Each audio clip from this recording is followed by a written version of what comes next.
السلام عليكم، طابت أوقاتكم بكل خير. اليوم غادي نقدم لكم المراغ بسكويت الوليدات الكوتي ولا المدارس سناكات، ولا حتى إذا انت إنسانة عاملة ممكن تستافدي منه، خصوصا غني بالفيتامينات وسهل واقتصادي. عندنا القرقاع او جوز الغني بمضادات الاكسده اللي ترفع المناعه وتحميك من بزاف الامراض، تيقوي العظام للاطفال لانه غني بالكالسيوم، غني بالحديد والصوديوم والبوتاسيوم وايضا الفوسفور اللي تيقاد لنا عمليه الهضم. هنا قطعته قطع صغيره، عندي مقدار 40 غرام، غادي نحمرهم على نار مهيله. وهنا عندي 150 غرام شوفان تقوي الذاكرة بالنسبة للوليدات الحركيين وتعطيهم التركيز والانتباه وتعلي قدرة الإدراك وتحمي من الالتهابات. يعني الشوفان غني للدماغ الطفل والمخ لأنه غني بالفيتامينات والمعادن والألياف، حتى هو تنحمره على نار مهيلة. هنا زوج بيض، اذا عندك بيض صغير ممكن تستعملي 3. تنحاول نطرب البياض مزيان.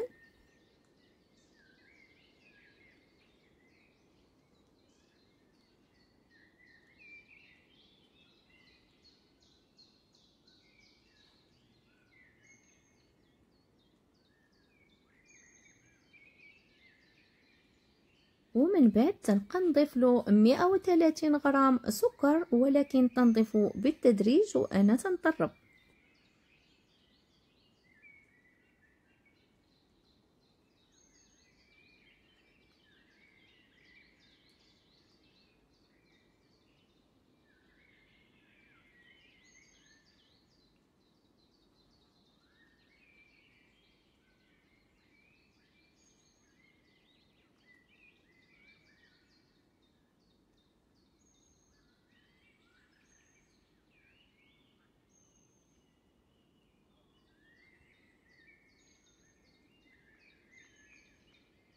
ودابا تنضيف الشوفان اللي حمرت،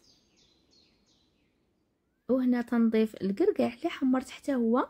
وتنحب نقول لكم حاولوا تضيفوا الفواكه الجافه المأكولات تاعكم، مثلا كيك ولا بسكويت ولا سلطه، يعني اي حاجه باش تستافدوا من المزايا تاعها.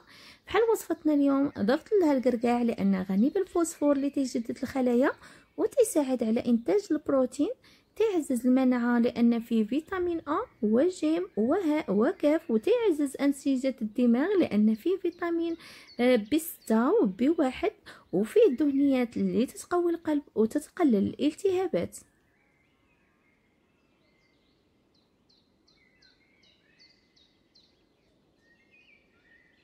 بعد ما خلطناهم مزيان تنجيب ملعقتين وماء باش ما يلصقش لي الخليط في الملاعق، وانا تنشكل البسكويت.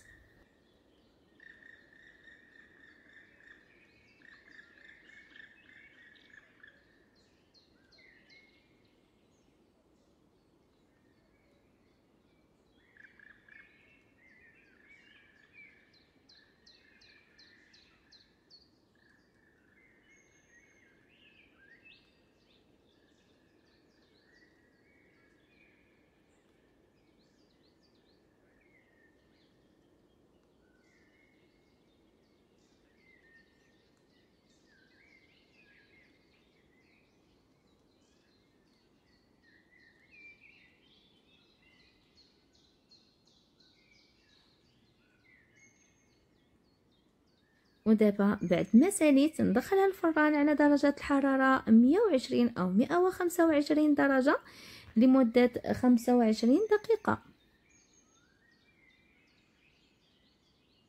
بعد ما خرجناه من الفران وارتاح ساعة، هذه هي النتيجة: بسكويت مقرمش وهش في نفس الوقت وصحي وسهل ويعجب الوليدات كبديل للسقاطة.